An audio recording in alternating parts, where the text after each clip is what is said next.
نحمدہ و نصلی علی رسول الکریم۔ نبی کریم صلی اللہ علیہ وسلم کے کھانے پینے کا انداز، عادات طیبہ۔ حضور اکرم صلی اللہ علیہ وسلم ٹیک لگا کر کھانا تناول نہ فرماتے۔ آپ فرماتے تھے، میں بندہ ہوں اور بندوں کے مانند بیٹھتا ہوں اور ایسے ہی کھاتا ہوں جیسے بندے کھاتے ہیں۔ حضور صلی اللہ علیہ وسلم کی نشست اس قسم کی تھی کہ گویا گھٹنوں کے بل ابھی کھڑے ہو جائیں گے، یعنی اکڑو بیٹھ کر۔ ٹیک لگانے سے مراد جم کر بیٹھنا اور کھانے کے وقت چوکڑی مار کر سرین پر بیٹھنا۔ اس بیٹھنے کے مانند ہے جو کسی چیز کو اپنے نیچے رکھ کر ٹیک لگا کر بیٹھے۔ صاحب مواہب کہتے ہیں کہ کھانے کے لیے اس طرح بیٹھنا مستحب ہے کہ دونوں رانوں کو کھڑا کرے اور دونوں قدموں کی پشت پر نشست کر کے اس طرح کے دائیں پاؤں کو کھڑا کرے اور بائیں پاؤں پر بیٹھے۔ ابن قیم رحمۃ اللہ علیہ نے بیان کیا ہے کہ حضور اکرم صلی اللہ علیہ وسلم تواضع و ادب کی خاطر بائیں قدم کے اندر کی جانب کو دائیں قدم کی پشت پر رکھتے تھے۔ حضور اکرم صلی اللہ علیہ وسلم کی تواضع میں سے ایک یہ بھی ہے کہ آپ کھانے میں کبھی عیب نہ بتاتے تھے، اگر چاہا تو کھا لیا ورنہ چھوڑ دیا، اور یہ کبھی نہ فرمائے کہ یہ کھانا برا ہے، ترش ہے، نمک زیادہ ہے یا کم ہے، شوربہ گاڑھا ہے یا پتلا ہے۔ فائدہ اس جگہ یہ معلوم ہوتا ہے کہ کھانے میں عیب نکالنا غلطی اور خلاف اتباع سنت ہے۔ بعض علماء فرماتے کہ اگر طعام میں تذکرتاً برائی بتائے اور کہیں کا برا پکا ہے اور مال ضائع کر دیا ہے تو یہ جائز ہے، لیکن اس میں بھی پکانے والے کی دل شکنی ہے، اگر ایسا نہ کرے تو بہتر ہے۔ حضور اکرم صلی اللہ علیہ وسلم کھانے کی ابتدا میں بسم اللہ پڑھتے اور آخر میں حمد کرتے، الحمدللہ حمدن کثیرن طیبا مبارکن فیہ۔ آپ کھانے سے پہلے ہاتھ دھوتے اور سیدھے ہاتھ سے اپنے سامنے سے کھانا شروع کرتے۔ کھانا اگر برتن کی چوٹی تک ہوتا تو آپ چوٹی سے کھانا شروع نہ فرماتے، بلکہ اپنے سامنے نیچے کی جانب سے شروع کرتے اور فرماتے کہ کھانے میں برکت چوٹی ہی میں ہوتی ہے۔ آپ کبھی کسی کھانے میں ہاتھ ڈالتے تو انگلیوں کو جڑوں تک کھانے میں نہیں بھرتے۔ حدیث کعب بن مالک رضی اللہ تعالیٰ عنہ فرماتے ہیں کہ حضور اکرم صلی اللہ علیہ وسلم کی عادت شریفہ 3 انگلیوں سے کھانا تناول فرمانے کی تھی اور ان کو چاٹ بھی لیا کرتے تھے۔ بعض روایات میں ہے کہ پہلے بیچ کی انگلی چاٹتے تھے اور اس کے بعد شہادت کی انگلی، اس کے بعد انگوٹھا۔ اگر کوئی چیز پتلی ہوتی تو شاذ و نادر بیچ والی انگلی کے برابر والی انگلیوں کو بھی استعمال کرتے۔ کھانے یا پینے کی چیز میں حضور صلی اللہ علیہ وسلم پھونک نہیں مارتے اور اس کو برا جانتے۔ آپ کھانے کو کبھی نہیں سونگھتے اور اس کو برا جانتے۔ کھانا اگر ایک قسم کا آپ کے سامنے ہوتا تو آپ صرف اپنے ہی سامنے سے تناول فرماتے، اور اگر مختلف قسم کا کھانا ہوتا چاہے برتن ایک ہی ہوتا تو بلا تامل دوسری جانب بھی ہاتھ بڑھاتے۔ جب کھانا پاس آتا تو فرماتے، اللہم بارک لنا فیما رزقنا وقنا عذاب النار بسم اللہ۔ اے اللہ، آپ نے ہمیں جو رزق عنایت فرمایا اس میں ہمیں برکت عنایت فرما اور ہمیں دوزخ کے عذاب سے بچا۔ اللہ کے نام سے شروع کرتا ہوں۔ جب حضرت صلی اللہ علیہ وسلم کھانے میں سے اول لقمہ لیتے تو فرماتے، یا واسع المغفرہ، اے بہت بخشنے والے۔ جب آپ کھانا تناول فرما چکتے تو فرماتے، الحمدللہ الذی اطعمنا وسقانا وجعلنا من المسلمین۔ سب تعریف اللہ کے لیے جس نے ہمیں کھلایا اور پلایا اور مسلمان بنایا۔ جب دسترخوان اٹھ جاتا تو آپ ارشاد فرماتے، الحمدللہ حمدن کثیرا طیبا مبارکا فیہ غیر مکفینی ولا مودع ولا مستغنی عنہ ربنا۔ سب تعریف اللہ کے لیے سزاوار ہے جو بہت ہی عمدہ بڑی بابرکت انداز میں ہو۔ ہم اس دسترخوان کو یہ سمجھ کر نہیں اٹھا رہے کہ یہ کھانا ہمارے لیے کافی نہیں ہے اور یہ کہ ہم اس سے مستغنی ہو گئے ہیں۔ جب حضور اکرم صلی اللہ علیہ وسلم کہیں مدعو ہوتے تو دائی کے حق میں ان الفاظ سے ضرور دعا فرماتے، اللہم بارک لہم فیما رزقتہم واغفر لہم وارحمہم۔ اے اللہ، ان کے رزق میں برکت دے اور ان کو بخش دے اور ان پر رحم فرما۔ کھانے کے بعد ہاتھ دھوتے اور ہاتھوں پر جو تری ہوتی اس کو ہاتھوں، چہرے اور سر مبارک پر مل کر خشک کر لیتے۔ ایک روایت میں اعضائے وضو پر ہاتھ پہنچنا بھی آیا ہے۔ کھانے کے لیے وضو حضرت ابن عباس رضی اللہ عنہ فرماتے کہ ایک مرتبہ حضور اقدس صلی اللہ علیہ وسلم جب بیت الخلاء سے فراغت پر باہر تشریف لائے تو آپ کی خدمت میں کھانا حاضر کیا گیا اور وضو کا پانی لانے کے لیے عرض کیا گیا تو آپ نے فرمایا کہ مجھے وضو کا اسی وقت حکم ہے جب نماز کا ارادہ ہو۔ حضرت سلمان فارسی رضی اللہ عنہ فرماتے ہیں کہ حضور صلی اللہ علیہ وسلم نے ارشاد فرمایا کہ کھانے سے قبل اور کھانے کے بعد وضو ہاتھ منہ دھونا برکت کا سبب ہے۔ کھانے سے پہلے بسم اللہ۔ عمر بن ابی سلمہ رضی اللہ تعالیٰ عنہ حضور اقدس صلی اللہ علیہ وسلم کی خدمت میں حاضر ہوئے۔ حضور صلی اللہ علیہ وسلم کے پاس کھانا رکھا ہوا تھا۔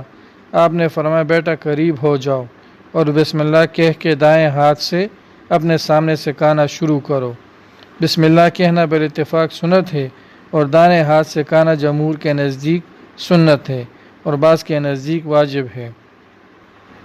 حضور صلی اللہ علیہ وسلم کا حکم ہے کہ دائیں ہاتھ سے کھاؤ اور دائیں ہاتھ سے پیو، اس لیے کہ بائیں ہاتھ سے شیطان کھاتا اور پیتا ہے۔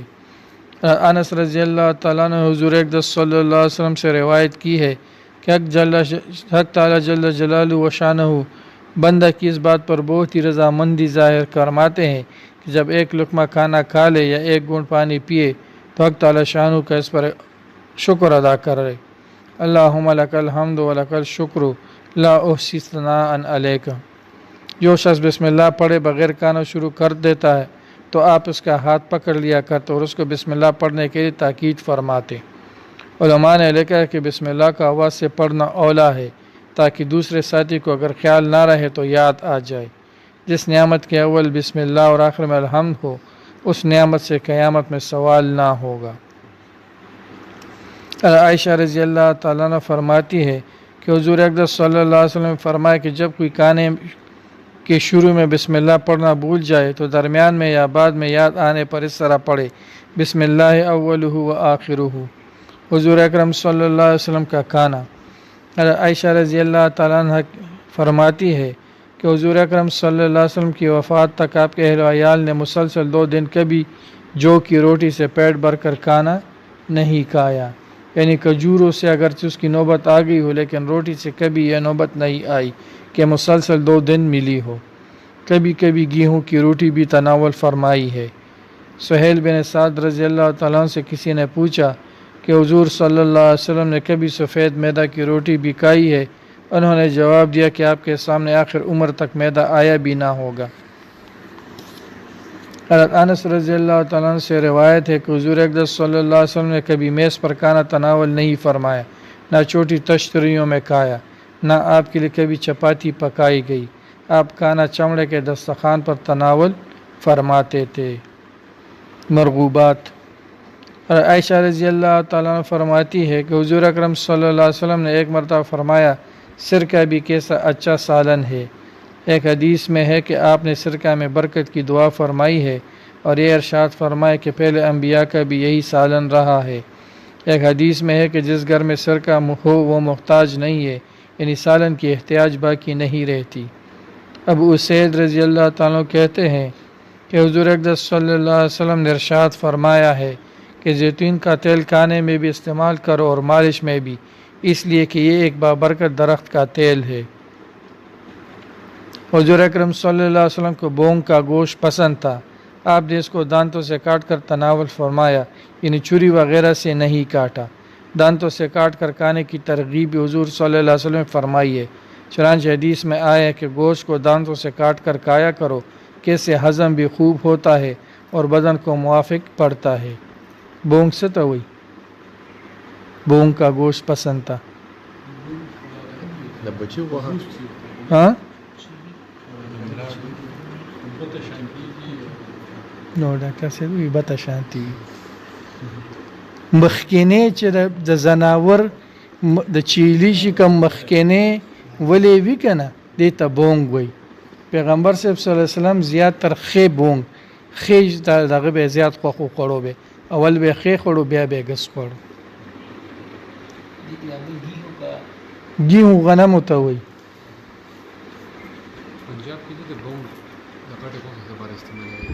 ناغي بغټ لغوي استعمالي او ادي شر کی راغلي هغه دا بونګ دی ته وی دسته یو خوشاتنی پتونونه یو مخکینی پتونونه مخکینی پتونونو ته بونگ وی. ایک حدیث شریف میں ہے کہ آپ صلی اللہ علیہ وسلم نے فرمایا کہ پٹا کا گوشت بہترین گوشت ہے. انس رضی اللہ تعالیٰ فرماتے کہ حضور اقدس صلی اللہ علیہ وسلم کو بنا ہوا گوشت اور سالن میں کدو بہت مرغوب تھا. حضرت عائشہ رضی اللہ تعالیٰ عنہ سے روایت ہے کہ حضور اکرم صلی اللہ علیہ وسلم سرکہ کو اور روغن زیتون کو اور شیریں چیز کو اور شہد کو پسند فرماتے تھے. آپ نے مرغ کا، سرخاب کا اور بکری کا اور اونٹ اور گائے کا گوشت کھایا ہے. آپ سرید کو یعنی شوربے میں توڑی ہوئی روٹی کو پسند فرماتے تھے. آپ فلفل اور مسالے بھی کھاتے تھے. آپ نے خرمائے نیم پختہ تازہ اور خرمائے خشک اور چکندر اور ہیس یعنی کھجور اور گھی اور پنیر کا ملیدہ بھی کھایا ہے. انس رضی اللہ تعالیٰ فرماتے کہ حضور صلی اللہ علیہ وسلم کو ہانڈی اور پیالہ کا بچا ہوا کھانا مرغوب تھا.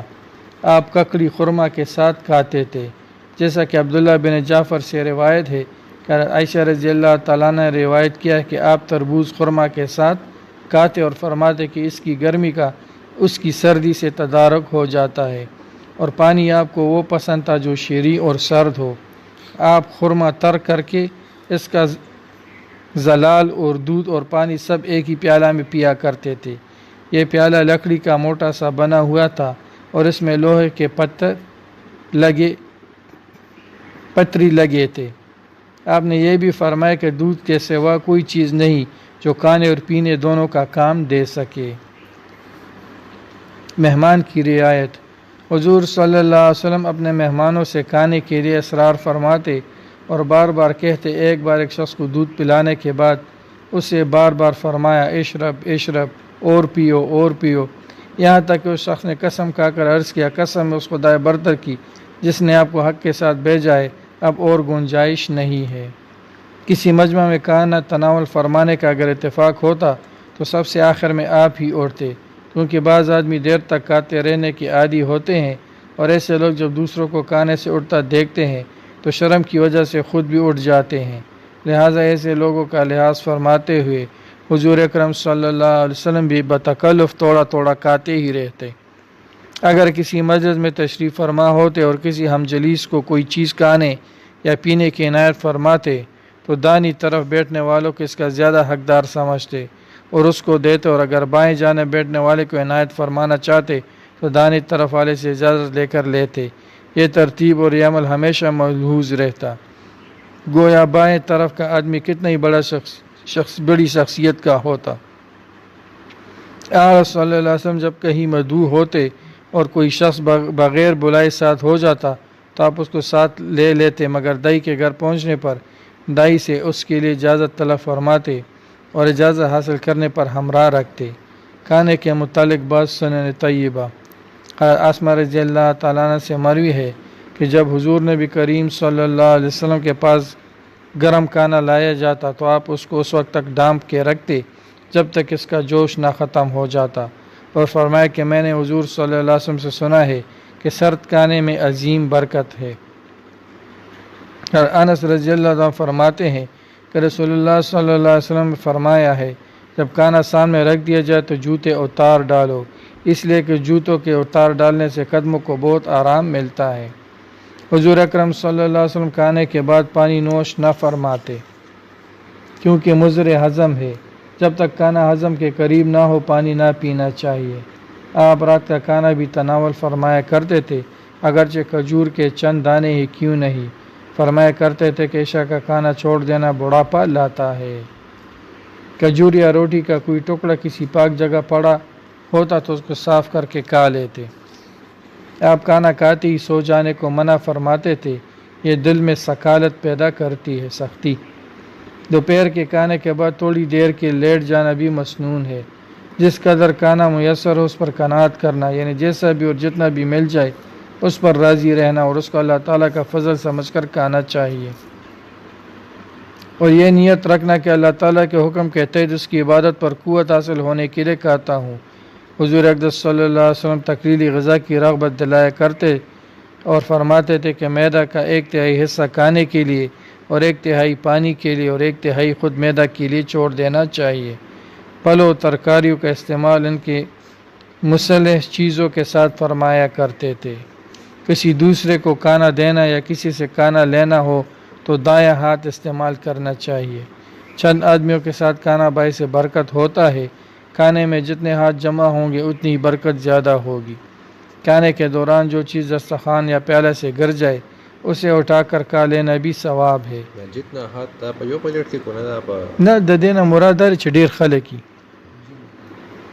کھانے کے دوران جو چیز دسترخوان یا پیالہ سے گر جائے اسے اٹھا کر کھا لینا بھی ثواب ہے۔ بعض روایتوں میں آیا کہ اس میں محتاجی، برس اور کوڑ سے حفاظت ہے، اور جو کھاتا ہے اس کی اولاد حماقت سے محفوظ رہتی ہے اور انہیں عافیت دی جاتی ہے۔ حضرت عباس رضی اللہ تعالیٰ عنہ سے روایت کی جاتی ہے کہ فرمایا کہ جو دسترخوان پر گری ہوئی چیز اٹھا کر کھاتا ہے اس کی اولاد حسین و جمیل پیدا ہوتی ہے اور اس سے محتاجی دور کی جاتی ہے۔ حضرت علی رضی اللہ تعالیٰ عنہ فرماتے ہیں کہ رسول اللہ صلی اللہ علیہ وسلم نے کچا لہسن کھانے سے منع فرمایا ہے، مگر جب کہ اس کو پکا لیا جائے تو اس کا کھانا درست ہے۔ کھانے کی مجلس میں جو شخص بزرگ اور بڑا ہو اس سے کھانا پہلے شروع کرانا چاہیے۔ کھانا کھاتے ہوئے کھانے کی چیز یا لقمہ نیچے گر جائے تو اس کو اٹھا کر صاف کر کے کھا لینا چاہیے، شیطان کے لیے نہ چھوڑے۔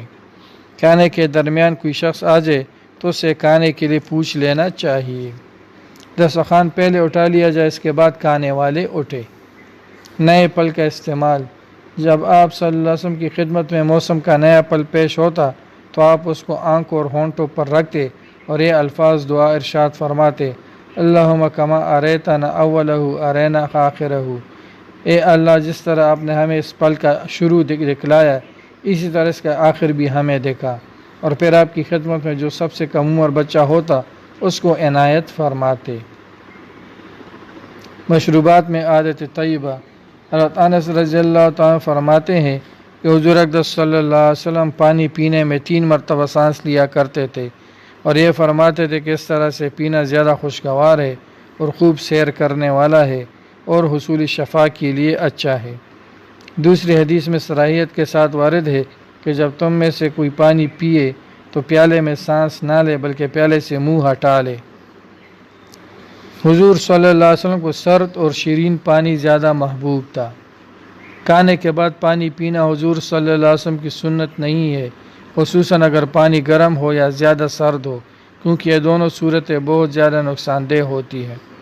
آپ ورزش کے بعد تھکان ہونے پر اور کھانا یا پھل کھانے پر اور جماع یا غسل کے بعد پانی پینے کو اچھا نہیں سمجھتے تھے۔ حدیث میں ہے کہ حضور اکرم صلی اللہ علیہ وسلم نے فرمایا ہے کہ پانی چوس چوس کر پیو اور غٹ غٹ کر نہ پیو۔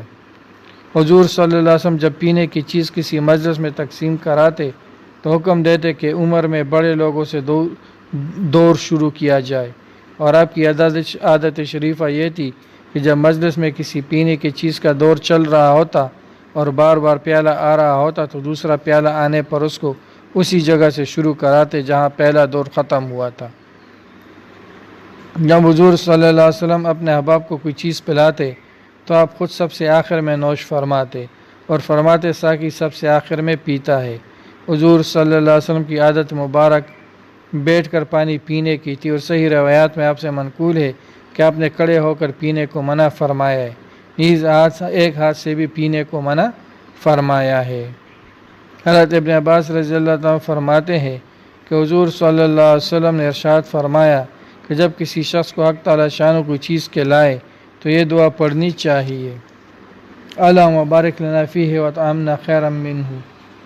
اے اللہ تو ہمیں اس میں برکت عنایت فرما اور اس سے بہترین نصیب فرما۔ اللہم بارک لنا فیہ وزدنا منہ۔ اے اللہ تو اس میں ہمیں برکت دے اور ہم کو اس سے اچھی چیز نصیب فرما۔ حضور اکرم صلی اللہ علیہ وسلم بلا شبہ آب شیرین اور سرد کو پسند فرماتے، آپ کے لیے دور سے ایسا پانی لایا جاتا تھا۔ حضور صلی اللہ علیہ وسلم شہد میں پانی ملا کر نوش فرمایا ہے اور علی صبح نوش فرماتے، اور جب اس پر کچھ وقت گزر جاتا اور بھوک معلوم ہوتی تو جو کچھ کھانے کی قسم کا موجود ہوتا تناول فرماتے۔ حضور صلی اللہ علیہ وسلم دودھ کو پسند فرماتے تھے۔ آپ نے فرمایا کوئی ایسی چیز نہیں ہے جو کھانے اور پینے دونوں کے کام آئے بجز دودھ کے۔ کھانے کے بعد دعا فرماتے: اللہم زدنا خیرا منہ۔ اے اللہ ہمیں یہ زیادہ اور اس سے بہتر عطا فرما۔ حضرت ابن عباس رضی اللہ تعالیٰ عنہ سے مروی ہے کہ میں حضور صلی اللہ علیہ وسلم کی خدمت میں آب زمزم کا ڈول لایا تو حضور صلی اللہ علیہ وسلم نے اسے کھڑے ہو کر پیا۔ اس وقت اس جگہ بیٹھنے کا موقع نہ تھا۔ بعض کا قول ہے کہ کھڑے ہو کر پانی پینا آب وضو اور آب زمزم کے ساتھ خاص ہے۔ نبی رحمت صلی اللہ علیہ وسلم کا معمول لباس و آرائش۔ لباس کا معمول مبارک۔ حضور اکرم صلی اللہ علیہ وسلم کی عادت کریمہ لباس شریف میں وسعت اور ترک تکلف تھی۔ مطلب یہ ہے کہ جو پاتے زیب تن فرماتے اور تعین کی تنگی اختیار نہ فرماتے اور کسی خاص قسم کی جستجو نہ فرماتے اور کسی حال میں عمدہ نفیس کی خواہش نہ فرماتے اور نہ ادنا و حقیر کا تکلف فرماتے، جو کچھ موجود و میسر ہوتا پہن لیتے اور جو لباس ضرورت کو پورا کر دے اسی پر اتفاق کرتے۔ اکثر حالتوں میں آپ کا لباس چادر اور آزار یعنی تہبند ہوتا، جو کچھ سخت اور موٹے کپڑے کا ہوتا، اور کبھی پشمینہ بھی پہنا ہے۔ منقول ہے کہ آپ کی چادر شریف میں متعدد پیوند لگے ہوتے تھے جس سے آپ اوڑا کرتے تھے اور فرماتے تھے کہ میں بندہ ہی ہوں اور بندوں ہی جیسا لباس پہنتا ہوں۔ حضرت ابن عباس رضی اللہ تعالیٰ عنہ سے مروی ہے، حضرت ابن عمر رضی اللہ تعالیٰ عنہ سے مروی ہے کہ رسول اللہ صلی اللہ علیہ وسلم نے فرمایا، اللہ تعالیٰ کے نزدیک مومن کی تمام خوبیوں میں لباس کا ستھرا رکھنا اور کم پر راضی ہونا پسند ہے۔ حضور نبی کریم صلی اللہ علیہ وسلم میلے اور گندے کپڑوں کو مکروہ اور ناپسند جانتے تھے۔ حضور اکرم صلی اللہ علیہ وسلم اپنی تہبند کو سامنے کی جانب لگاتے اور عقب میں اونچا رکھتے۔ جب حضور صلی اللہ علیہ وسلم تکبر و غرور کی مذمت فرماتے تو صحابہ کرام عرض کرتے، یا رسول اللہ صلی اللہ علیہ وسلم، آدمی پسند کرتا کہ اس کے کپڑے اچھے ہو اور اس کی جوتیاں عمدہ ہو۔ اس پر حضور صلی اللہ علیہ وسلم نے فرمایا، ان اللہ جمیل یحب الجمال، بے شک اللہ تعالیٰ جمیل ہے اور جمال کو پسند کرتا ہے۔ ایک اور حدیث شریف میں آیا ہے، ان اللہ لطیف یحب اللطائف،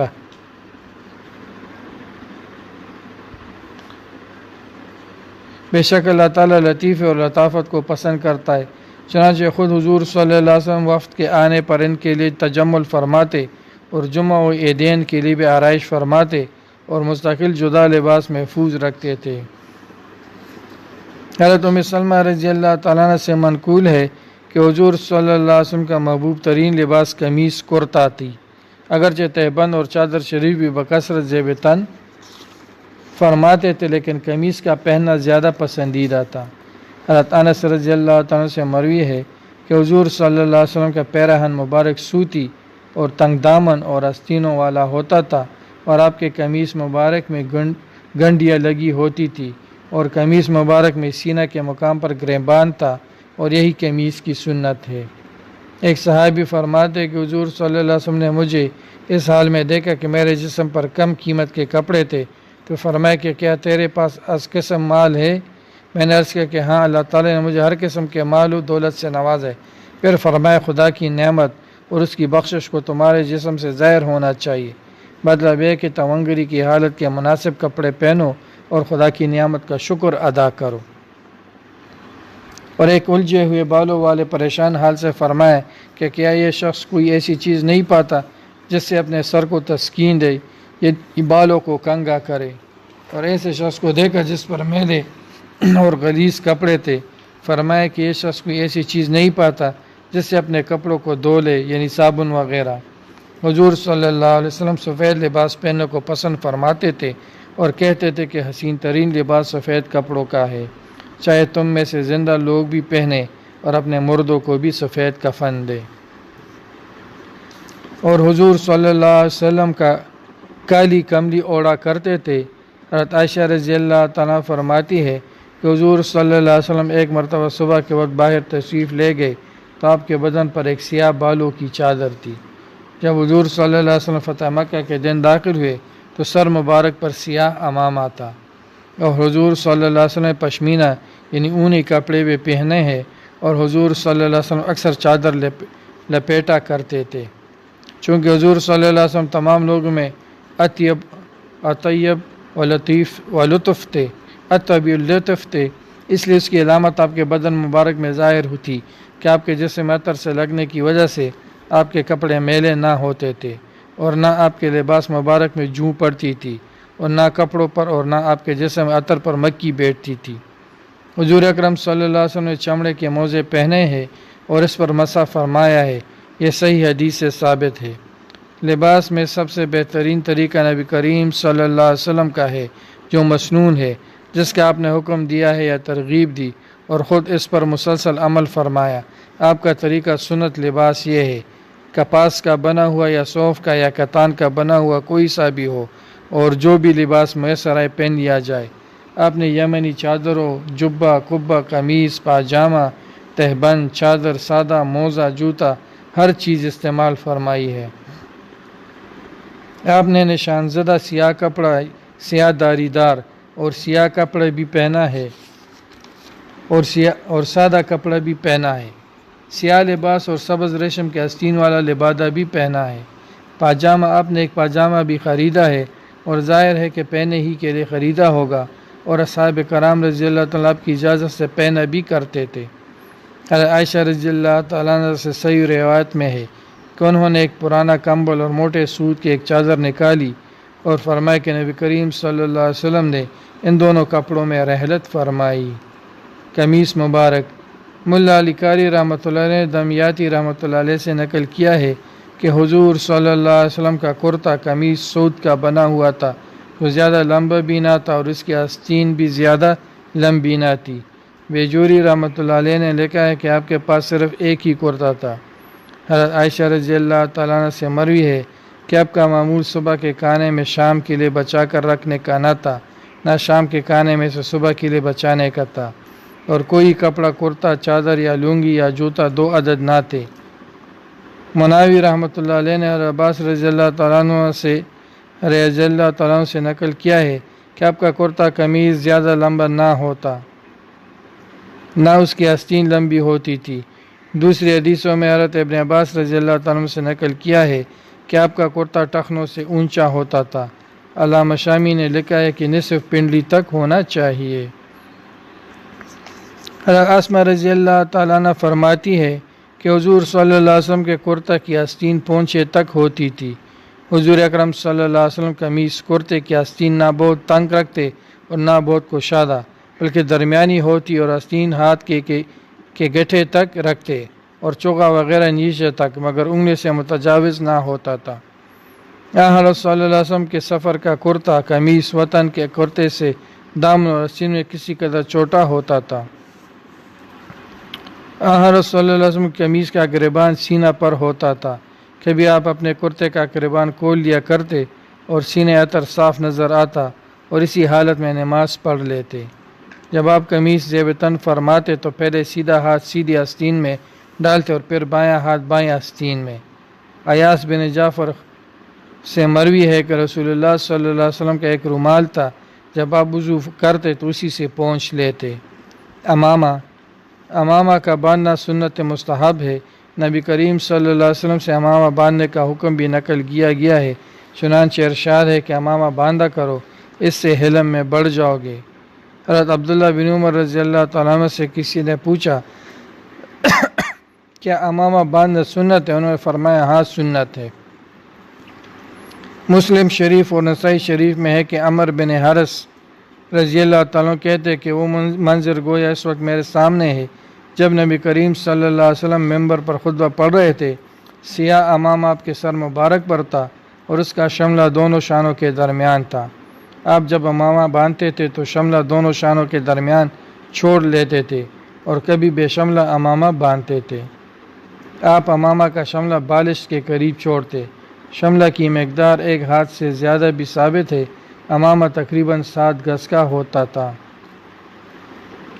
صافہ کی نیچے ٹوپی رکھنا سنت ہے۔ حضرت صلی اللہ علیہ وسلم کی ٹوپی، حضرت صلی اللہ علیہ وسلم سفید ٹوپی اوڑا کرتے تھے۔ وطن میں حضرت صلی اللہ علیہ وسلم سفید کپڑے کی چپٹی ہوئی ٹوپی اوڑا کرتے تھے۔ آپ نے سوزنی نماز سلے ہوئے کپڑے کی گاڑی ٹوپی بھی اوڑی ہے۔ تہبند اور پاجامہ، حضور اقدس صلی اللہ علیہ وسلم کی عادت شریفہ لنگی باندھنے کی تھی۔ پاجامہ پہننا مختلف ہی ہے۔ بعض حدیث سے اس کا پہننا ثابت ہے اور اپنے اصحاب کو پہنے دیکھا ہے۔ ایک حدیث میں ہے کہ آپ سے پوچھا گیا کہ آپ پاجامہ پہنتے تو فرمایا کہ پہنتا ہوں، مجھے بدن کے ڈھانکنے کا حکم ہے، اس سے زیادہ پردہ اور چیز میں نہیں ہے۔ آپ کی تہبند 4 ہاتھ اور 1 بالش لمبی تھی اور 3 ہاتھ 1 بالش چوڑی تھی۔ بعض حدیث میں ہے کہ چادر 4 ہاتھ لمبی اور 2.5 ہاتھ چوڑی، اور تہبند 4 ہاتھ اور 1 بالش لمبی اور 2 ہاتھ چوڑی۔ تہبند ہمیشہ نصف پنڈلی سے اونچا رکھتے تھے، تہبند کا اگلا حصہ پچھلے حصے سے قدرے نیچے رہتا۔ حضور اکرم صلی اللہ علیہ وسلم نے فرمایا کہ مسلمان کی لنگی آدھی پنڈلی تک ہونا چاہیے اور اس کے نیچے ٹخنوں تک بھی کچھ مذائقہ نہیں، لیکن ٹخنوں سے نیچے جتنے حصے پر لنگی لٹکے گی وہ آگ میں جلے گی، اور جو شخص متکبرانہ کپڑے کو لٹکائے گا قیامت میں حق تعالی شان اس کی طرف نظر نہیں کریں گے۔ پرتګم پکار دار چې د گیټونو اوچت ساتي تاسو. دا پینټ ولا هم داسې کوي کنه.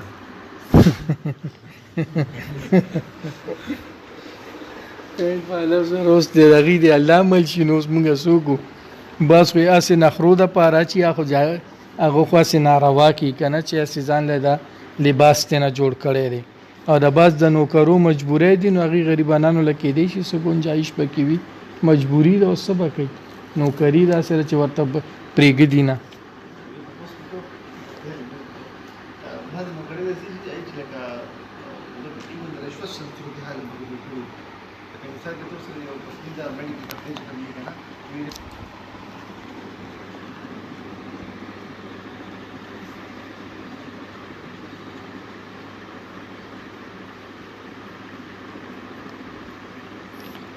انس رضی اللہ تعالیٰ فرماتے حضور صلی اللہ علیہ وسلم کو یمنی منقش چادر کپڑوں میں زیادہ پسندیدہ تھی. کبھی آپ چادر کو اس طرح اوڑھتے کہ چادر کو سیدھی بغل سے نکال کر الٹے کاندھے پر ڈال لیتے. حضرت ابو سعید خدری رضی اللہ تعالیٰ فرماتے ہیں کہ حضرت صلی اللہ علیہ وسلم جب نیا لباس پہنتے تو جمعہ کے دن پہنتے.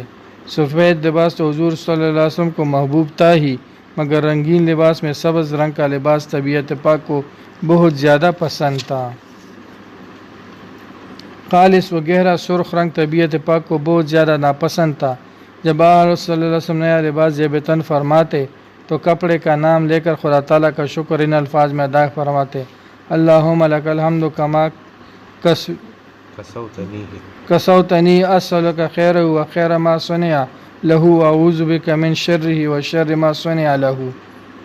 اے اللہ تیری لیے سب تعریف ہے، جیسا کہ تو نے یہ کپڑا مجھے پہنایا، میں تجھ سے اس کی بلائی کا اور اس چیز کی بلائی کا سوال کرتا ہوں جس کے لیے یہ بنایا گیا ہے، اور میں تجھ سے اس کی برائی اور اس چیز کی برائی سے پناہ چاہتا ہوں جس کے لیے یہ بنایا گیا ہے. الحمدللہ الذی کسانی ما اورائی بھی عورتی و تجمل بھی فی حیاتی. سب تعریف اللہ ہی کے لیے جس نے مجھے کپڑا پہنایا جس سے میں اپنی شرم کی چیز چھپاتا ہوں اور اپنی زندگی میں اس کے ذریعے خوبصورتی حاصل کرتا ہوں، اور جو کپڑا پرانا ہو جاتا اسے خیرات کر دیتے. آپ اکثر اوقات سوتی لباس زیب تن فرماتے، کبھی کبھی صوف اور کتان کا لباس بھی پہنا ہے. آپ چادر اوڑھنے میں بہت اہتمام فرماتے تھے کہ بدن ظاہر نہ ہو، غالباً لیٹنے کی حالت میں یہ معمول تھا. ابو رمسہ رضی اللہ تعالیٰ کہتے ہیں کہ میں نے حضور صلی اللہ علیہ وسلم کو 2 سبز چادریں اوڑھے ہوئے دیکھا ہے. نالین شریف جوتا. حضرت صلی اللہ علیہ وسلم چپل نما یا کڑاؤں نما جوتا پہنا کرتے تھے. آپ نے سیاہ چرمی موزے بھی پہنے اور ان پر وضو میں مسح فرمایا، اور آپ کے نالین مبارک میں انگلیوں میں پہننے کے 2 تسمے تھے، ایک انگوٹھے اور سبابہ کے درمیان میں اور ایک وسطی اور اس کے پاس والے کے درمیان میں، اور ایک پشت پر کا تسمہ بھی دوہرا تھا. آپ نالین پاک 1 بالش 2 انگل لمبا تھا. آپ کا نالین پاک 1 بالش 2 انگل لمبا تھا اور 7 انگلی چوڑا تھا، اور دونوں تسموں کے درمیان نیچے سے 2 انگل کا فاصلہ تھا. بالوں سے صاف کیے ہوئے چپڑے کے نالین پہنتے تھے اور وضو کر کے ان میں پاؤں بھی رکھ لیتے. روایت کی اس کو حضرت ابن عمر رضی اللہ تعالیٰ عنہ نے، اور آپ نالین میں نماز بھی پڑھ لیتے تھے کیونکہ وہ پاک ہوتے تھے اور ایسی بناوٹ کے ہوتے تھے جن میں انگلیاں زمین سے لگ جاتی تھی. آپ نے بغیر بالوں کے چمڑے کا جوتا بھی پہنا ہے. حضرت ابو ہریرہ رضی اللہ تعالیٰ فرماتے ہیں کہ حضور صلی اللہ علیہ وسلم نے ارشاد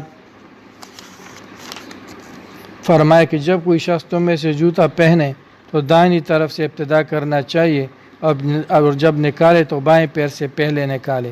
دایاں پاؤں جوتا پہننے میں مقدم ہونا چاہیے اور نکالنے میں مؤخر۔ جوتا کبھی کھڑے ہو کر پہنتے اور کبھی بیٹھ کر۔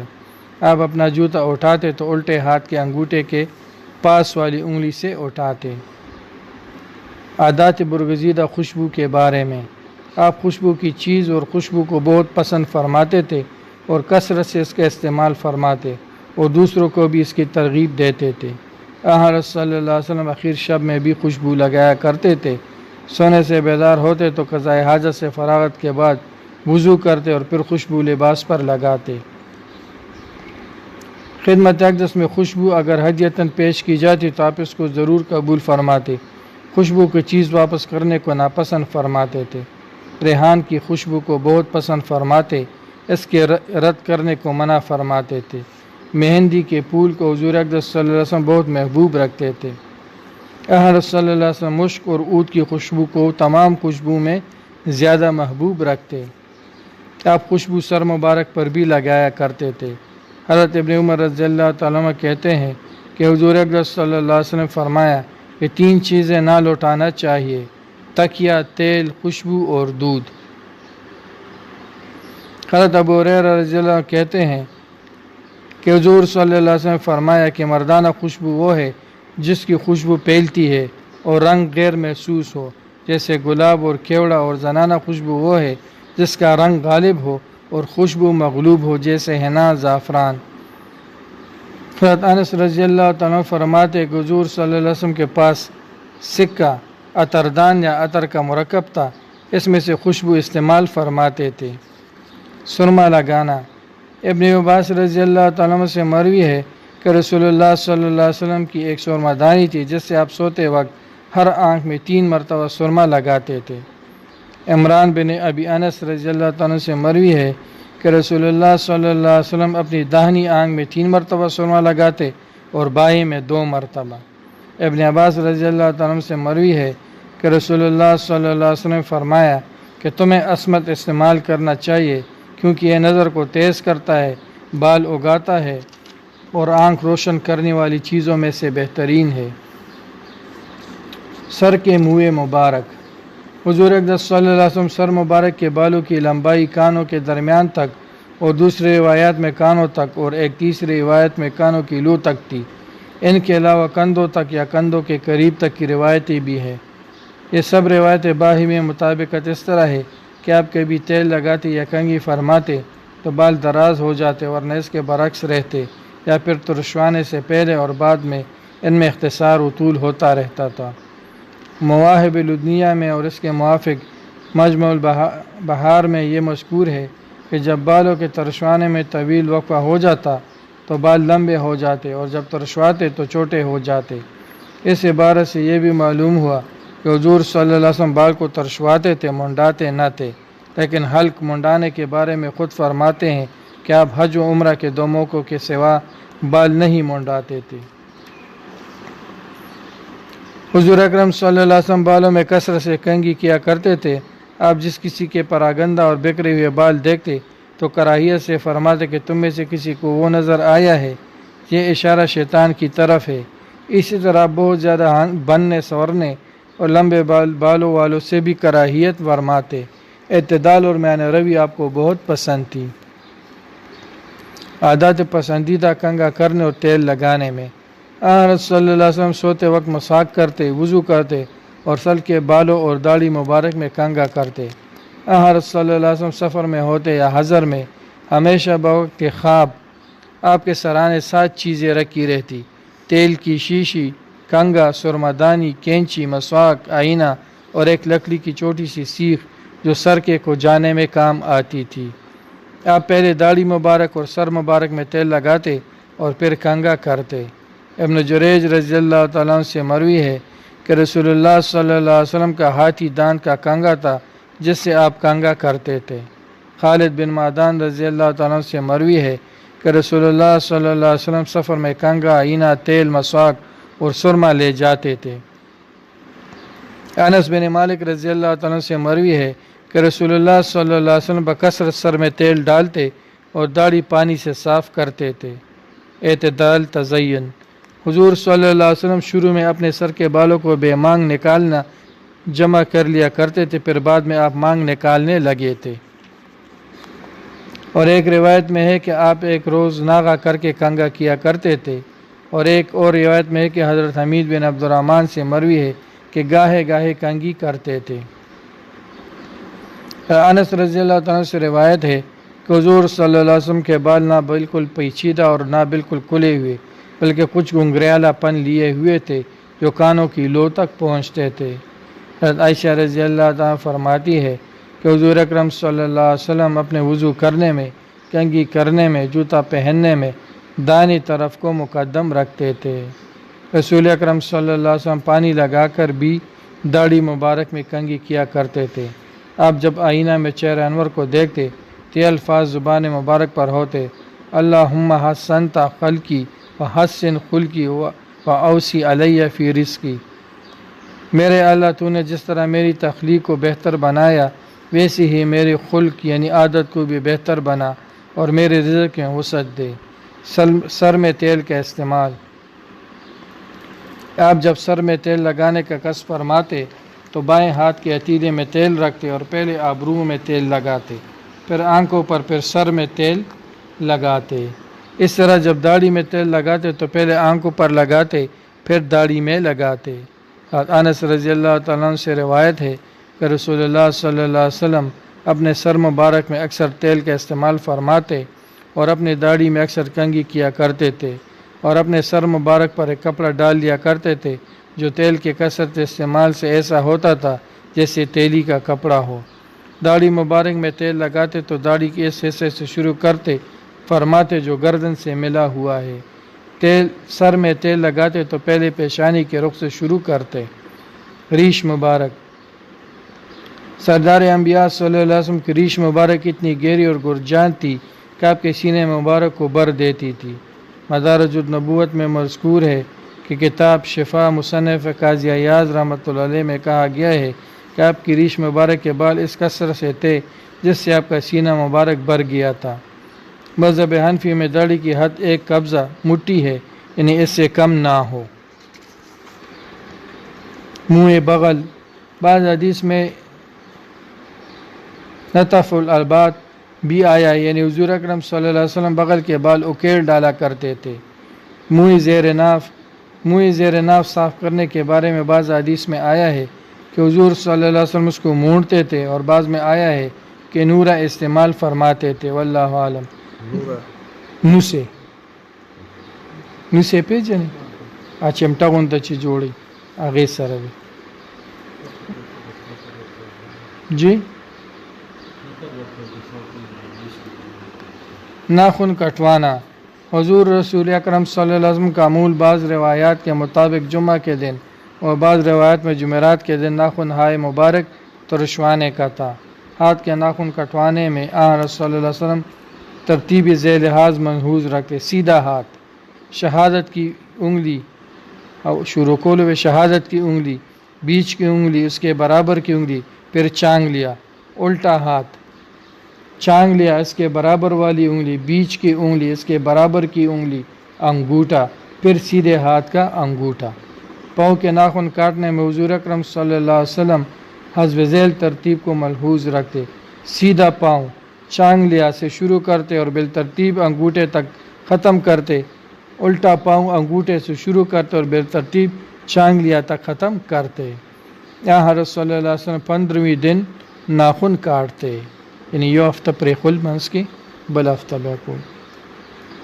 سر کے بالوں کے متعلق، سر منڈانے میں آپ کی سنت یہ ہے کہ یا تو سارا سر منڈواتے یا سارے بال رہنے دیتے، اور ایسا نہ کرتے کہ کچھ حصہ منڈواتے اور کچھ حصہ رہنے دیتے۔ حضرت ابن عباس رضی اللہ تعالیٰ عنہ سے روایت ہے کہ حضور اکرم صلی اللہ علیہ وسلم مونچھیں تراشتے تھے۔ متعدد حدیث میں نبی کریم صلی اللہ علیہ وسلم کا ارشاد گرامی مختلف الفاظ سے وارد ہوا ہے، جس میں داڑھی کے بڑھانے کا حکم ہے اور مونچھوں کے کاٹنے میں مبالغہ کرنے کی تاکید ہے۔ اکثر علماء کی تحقیق یہ ہے کہ مونچھوں کا کترنا سنت ہے، لیکن کتروانے میں ایسا مبالغہ ہو کہ موڑنے کے قریب ہو جائے. تو دومره زیات هغې چې دا ښکاري چې هوار کړي یا خوا کړي دي.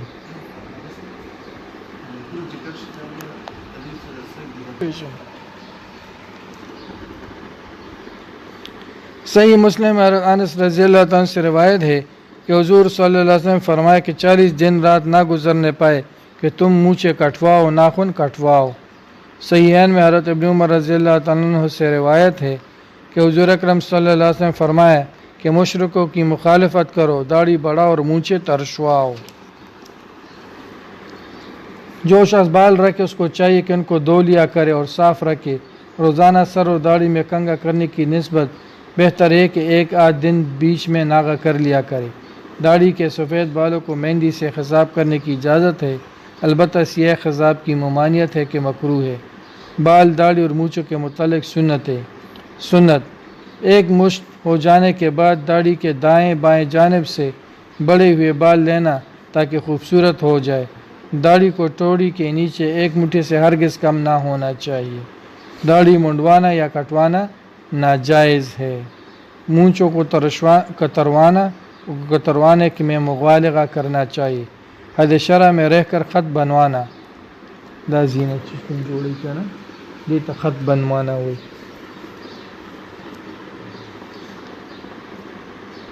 سر اور داڑھی کے بال کو درست کر کے تیل ڈالنا چاہیے. سر پر یا تو سارے سر کے بال رکھے یا بالکل منڈوا دے. صرف ایک حصہ پر بال رکھنا حرام ہے. سر پر سنت کے مطابق پٹے رکھنا چاہیے. زیر ناف بغل ناک کے بال لینا چاہیے. د زیر ناف کې د ناف نه سمدستي لاندې کو نه دی کې هغه مخصوص ځای دی. بعض خدای سیدی کنه چې صرف هم زیر ناف او د تش متوازی آله باندې او د ډکو متیازو نه ارد گرد ځای دا ټول صفا کولی دی کې دای.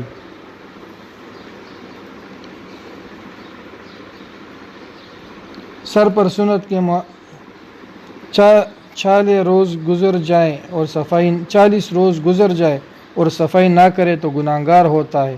داڑھی کو مہندی کا خضاب کرنا یا سفید رہنے دینا دونوں باتیں جائز ہے.